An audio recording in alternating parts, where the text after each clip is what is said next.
¿Sobre qué hablaron? ¿De qué hablaron ustedes? ¿Qué trabajo hicieron? Hoy hablamos de la energía hidráulica, que es energía joven.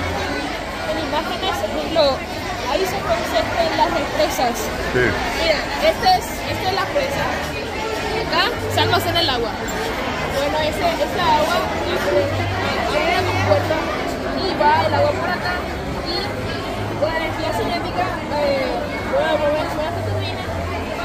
Y esta energía cinética se convierte en energía mecánica por el generador. Y esto va directamente al tejido eléctrico y va directamente a tu casa. Y además esta agua, para no desperdiciar tanto, se puede utilizar como acá, se puede utilizar para ríos, lagos, etc. También para regar. Sí, también puedes utilizar los objetivos. El objetivo general, determinar el nivel de conocimiento que tienen los alumnos por la generación de la energía hidráulica. En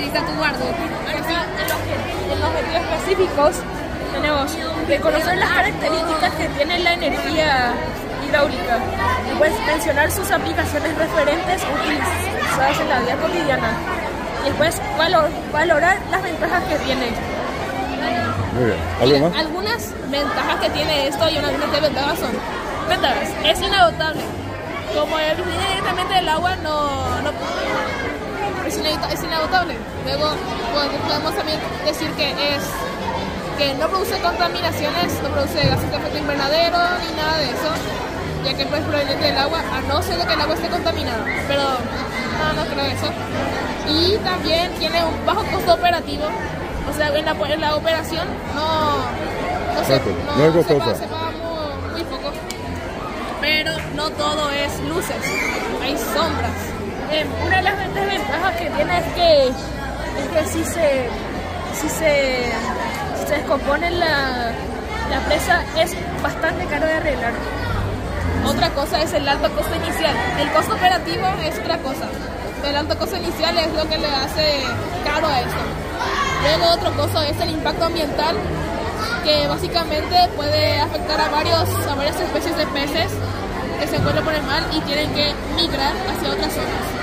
Y también puede ser que las comunidades que vivían ahí se tengan que mudar. ¿Algo más? Otra cosa.